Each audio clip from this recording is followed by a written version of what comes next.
Welcome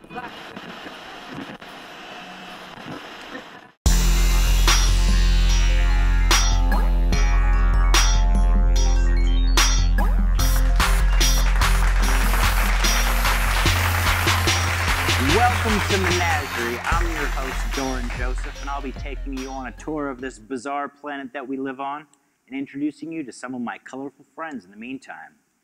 We start off today's show with a fusion of the worlds of film and sports that might just alter the dimensions of time. It probably won't, but it might. Last week, it was announced that Ryan Coogler, director of the blockbuster film Black Panther, will be teaming up with LeBron James on a new Space Jam. Very little is known about the production yet, but it's safe to assume that half the douchebags in Chicago will say that LeBron will never be as good an actor as Jordan. Although my counter to that would be that Jordan had a great team. LeBron's never acted with guys as good as Bill Murray and Newman from Seinfeld, whose real name is Wayne Knight. Now you know a thing. I'll leave the LeBron versus Jordan debate for the comments section, but the one thing we know for sure is this. King James has made it abundantly clear that he'd rather play on a team of outdated cartoon characters and risk getting his soul sucked out by the Monstars than spend one more year in freaking Cleveland. America loves itself a good comeback story. And this weekend, we got a great one. Tiger Woods won the PGA Tour Championship, his first win in 5 years. Woods has made more headlines off the course than on it over the past decade, starting with the bizarre episode in his driveway on Thanksgiving 2009, where his now ex-wife allegedly hit him with a golf club and he wrapped his Escalade around his own tree. Despite the obvious fact that golf sucks, lots of old white people are very excited, and that's very exciting. And now, for the weather. Climate change is real. We're fucked. The end is nigh. So let's move on to something more pleasant and optimistic. Politics. The biggest story of late has been the explosive drama surrounding Supreme Court nominee Brett Kavanaugh and the graphic sexual assault allegations against him. The accuser, Dr. Christine Blasey Ford, a professor in California, has accused Kavanaugh, who's shown here displaying how many people he's probably raped, then probably thinking about it for a little, and then showing the real number of people he's probably raped, of pushing her against a wall, covering her mouth, muffling her screams, and forcing himself on her. Now, these allegations are very serious and shocking. So much so that almost makes the Anita Hill scandal seem like Clarence Thomas was just playing some innocent grab-ass around the law office. Boys will be boys, after all. And if that wasn't enough, just this morning, a second accuser stepped forward with a wild claim against Kavanaugh. Now, this woman, a classmate of his at Yale Law, is alleging that, I can't even believe that I'm about to say this into a camera. She's alleging that once, while drinking, Kavanaugh put his dick on her face without her permission. That's what we've come to. That's how stupid this is. And predictably, Republicans have unilaterally stood by their guy and have tried every victim-shaming tactic they can think of to discredit Dr. Ford, which is a job that Mr. Kavanaugh has made harder for them by continuing to sexually assault such credible people, allegedly, of course. One of the leading voices saying that Dr. Ford needs to relive her trauma now and testify pronto without even thinking about her safety or emotional well-being is Republican Senator Lindsey Graham from South Carolina. Well, congratulations, Senator Graham. You're the recipient of our first ever Objectively Shitty Person Award. Also, Lindsay is a girl's name. Go fuck yourself.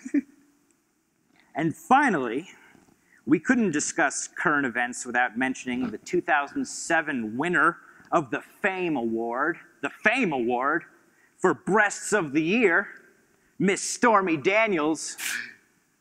She made headlines again with her new book, Full Disclosure, which I strongly advise that nobody reads.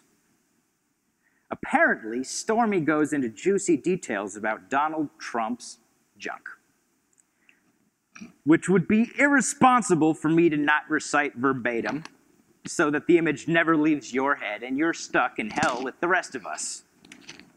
Quote,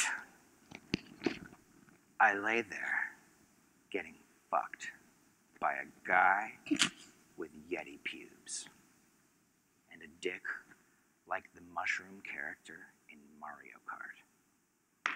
It may have been the least impressive sex I've ever had. And considering that she used to be married to these three guys, that's really saying something. I've got to be honest. I have a lot of respect for Stormy Daniels. She's a self-made American woman, and she didn't have much to work with to begin with, and she's made something out of herself. Sure, she looks like a physical manifestation of the joke, fuck you and the horse you rode in on, and I don't know if I feel bad for her or for the horse.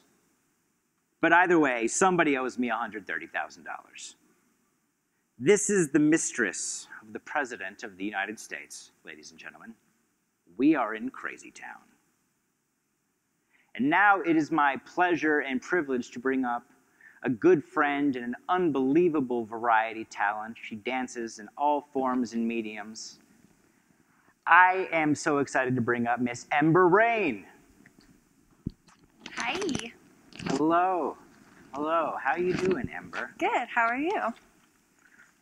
So we're going to talk today. We're going to have a candid conversation, which is so hard to do, about sex workers' rights. Yeah. I don't know if this is a dirty word, but you do some erotic dancing. I do erotic dancing or stripping or whatever you want to call it. I don't care. So something I've always wondered, because I've wanted to be a stripper for a long time. Yeah. And nobody's ever picked me for the team. Yeah. It's like when I go to Nuggets games and I just have to buy a ticket and they let me do that and buy alcohol, and then I have to go home. Yes. But I've always wanted to know, where do you think all these negative preconceptions about strippers and sex workers come from? I think it comes from like the media. A lot of people who like to talk about strip clubs and talk about sex work have usually most of the time have never done it or like even been in a place where sex work is happening. So it's all like what you see and what you hear and what you hear from media. And so I think that's like the biggest misleading thing. And yeah. And so with the customers, because I've heard all sorts of horror stories, what percentage of the guys at the strip club would you say are just disrespectful pieces of shit? 50-50 most of the time. Sometimes more are assholes. 50 is a lot. Yeah, it is a lot. That's half. Yeah. And that's just like at least like 50-50, you know. Does that make you kind of hate men a little bit? It's definitely impacted the way I like view men, but I try and leave that at the strip club instead of like bringing it home with me, because I know deep down that every single person is different and you can't really like judge someone based off of anything, their gender, their race, where they come from. Like, you just have to really get to know someone. But in the strip club, you know, I do see all men as the same. Just killing it as a species lately. White men, just keep doing what we're doing. People are digging it. So I've always kind of had the thought that dance, like a lot of classical art forms, is something that, as it's modernized, has kind of had trouble coming up with just jobs. Same way that kids learn like classical instruments and then realize that like there's 4 orchestra jobs in the United States. I think a lot of girls who end up learning ballet and tap and jazz, as they kind of enter the job market, they realize like, oh, there's like 20 opportunities in this country for ballerinas. And how many of the girls have you danced with kind of come from a classical dance background that they're just trying to find somewhere to get their stuff out? Right. Well, I personally come from a dance background. I come from, like, I used to perform a lot and do a lot of, like, dancing and practicing and theater and street performing. But I'm definitely not the only girl. There are so many other girls that I work with that are, like, performers at heart and really, really, like, put a lot of work into what they do and really enjoy what they do. And it's not just, like it's a real art form to them. And it's a way for them to express themselves and a way for them to make money while, like, doing what they love to do. Because, like you said, there aren't very many options for, like, more... contemporary. Right, like, more acceptable forms of dance. But, yeah, it's really beautiful to see girls, and you can tell who's a performer at heart and who, like, really loves it, and it's really cool to see that. I don't think people understand the sacrifice you guys put in. Like, how long does it take you to get ready before you perform? Like an hour and a half, between, like, outfit deciding and makeup and hair, and also just, like, navigating the back locker room can be a hassle sometimes, especially when it's, like, a weekend night and there's a lot of girls trying to get ready. It gets chaotic. You ever seen a good cat fight? Oh, I've seen many good cat fights. Got any stories? Well, they're mostly drug-induced cat fights. The problem with cats is they like drugs. Yeah, a little bit of catnip here and there. But I don't know, there's this one girl, she is a lot older. She had obviously been there for quite some time. Tenure. Huh? She had tenure. Yeah, at least, like, but she was angry about something, and she ended up throwing one of the ashtrays at the mirrors and broke the mirror, and was just, like, saying how she worked there for, like, 15 years or something, and how she deserved better, and she was just really, really high on drugs, and it was quite sad, to be honest. Yeah, it's, no one ever wants a cracked mirror. No. Lots of whispers of bad luck. Yeah, especially in the strip club. So, I've heard that webcam performances seems to be a big new platform.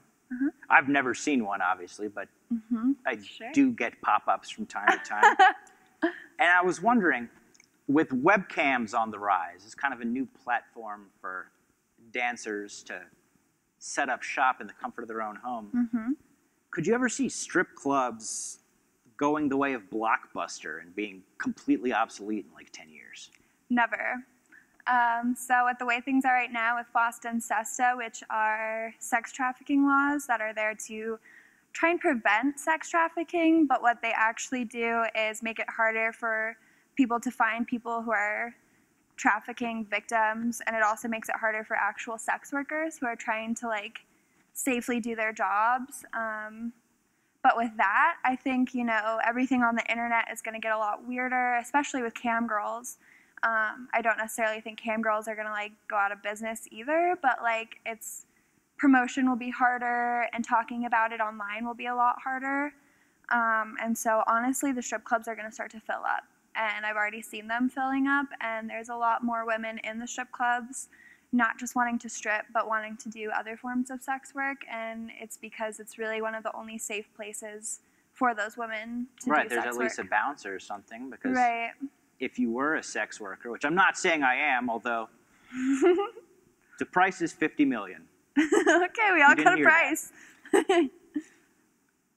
But if you take down their sites, you know, their advertisements, where are they going to go? Are they going to, like, stand on the corner and get into cars?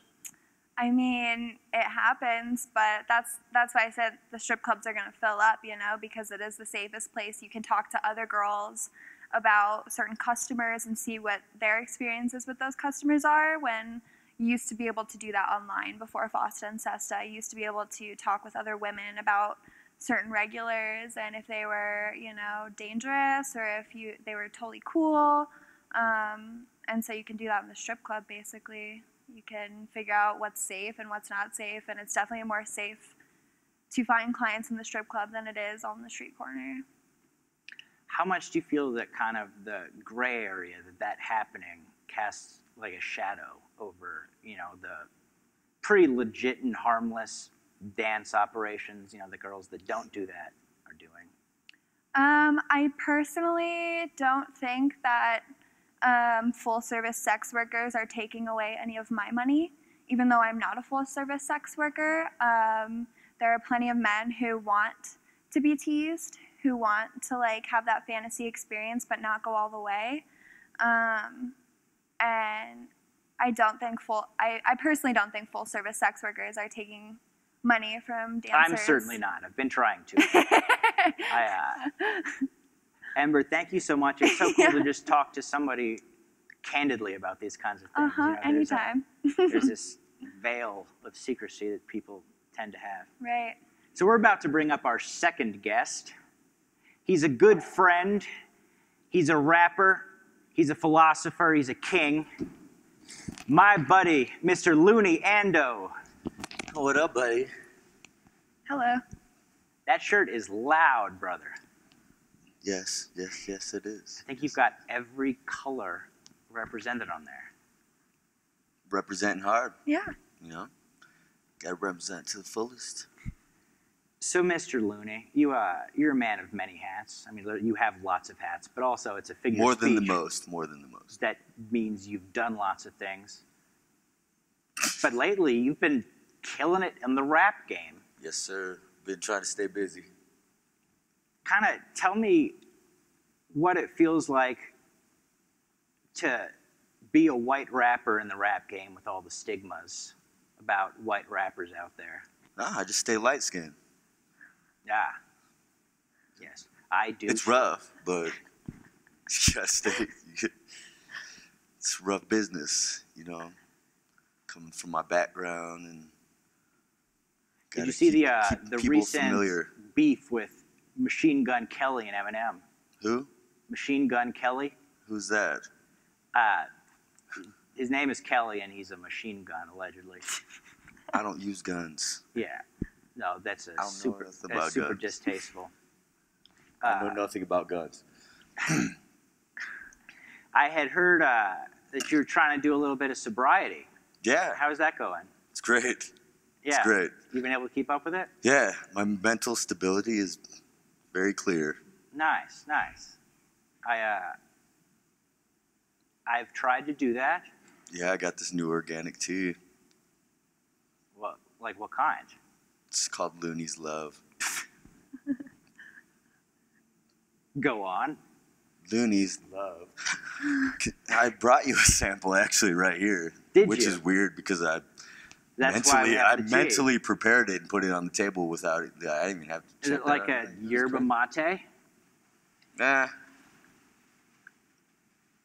Similar. How does it smell? I don't really know what yerba mate smells like. It smells like tea. This was actually milked fresh from the goats of Mount Olympus. So that tastes like horse urine. What's in this? Looney's Love. What is Looney's Love? Psilocybin. What? You said psilocybin. Did I? You did. Maybe. That's the active component in mushrooms. Is it? It is, yes. You're informing me. I have Google. That's how great it is. You've been drinking this all day, Looney. What? I just drank some of it. I live off of it.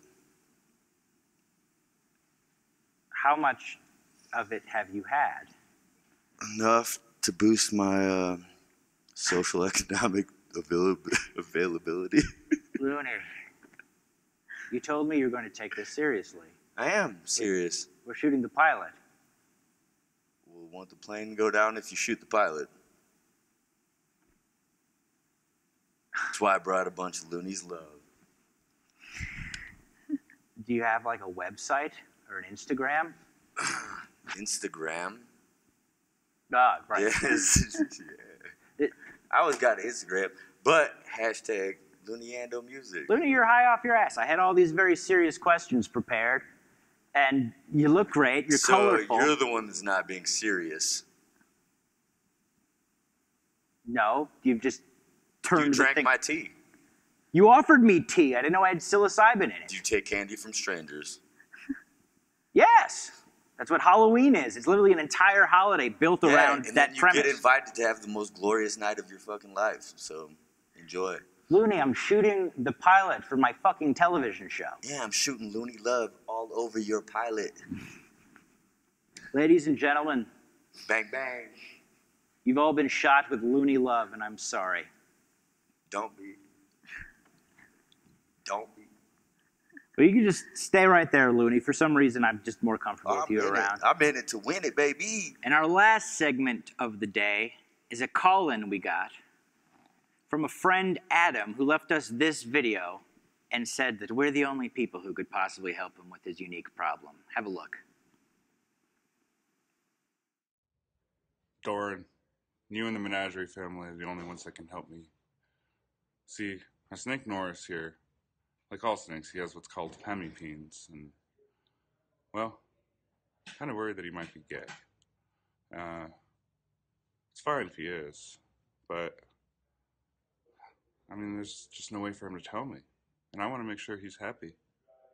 There's got to be some sort of test we can come up with, some way we can check and see whether or not my snake is gay. Please help. So I don't know that we are qualified to find out if a snake is gay or not. I clearly am. Yes, you're the snake gayologist. Yeah, my hemi is strong. A man of many hats, Luniando. My hemi penis. Rapper, tea maker, gayographer for snakes. Yeah, how about we bring up Norris and Norris is a performance snake. I call it curious chaos. He's been at big shows like Excision. He's been in Red Rocks, the Mishawaka. Right now he's spiting us. This is sleepy time, it looks like, for Norris. Or maybe he just doesn't like Looney. Wake up, playboy. Do you think he can, like, sense the mushrooms in you? He's probably tripping already, you know? Right? Terpenes or something. Is that how those work? I fuck with psilocybin snakes. What is he? He's tucking his head right in my warm hand. Let's see if he likes Ember more, because I think the Looney test of his gayness was inconclusive. Yeah, because I'm super fun boys. I'm superb. See, Ember gets him, and he instantly wisens up. I found out, because I do research for these things, that snakes have hemipenes, which means two penises. Their penis is divided into hemispheres. That makes sense. Like the earth. He looks much happier with you than with Looney. I agree. I would be too. Shit. Yeah, that's the consensus. No, not that I wouldn't want to cuddle with you. I do. I'd like to cuddle with you. It's kind of cool. I just wish you weren't so fucking high on my TV show. I'm a snake. Okay, I want to turn with Norris. If you want to invite Norris to your party or concert, like I said, he's a performance snake, although apparently not for me and Looney. Your snake might not be gay, Adam. His contact information for Norris-related opportunities and Norris Instagrams will be posted. Let's see if he sits on my neck. Okay. He still freaks me out, and I'm trying to put him in your mouth. He just wants to hide. He doesn't want to be the shoulder snake. You can't usher. I'm going to call it for here. This is not a scientifically accurate way to find out if your snake is gay. Who's to say it is and isn't? Who's to say indeed? That's going to do it for us here at Menagerie. I want to thank my guests, Ember, Looney, and Norris the Snake, and Adam for participating. We're about to bring up our musical guest for the evening. He's an awesome, awesome DJ, very talented guy, and just so happens to be one of my closest and most handsome friends, Mr. Avery. Signing off from Menagerie. Thank you very much. I'm Doran Joseph.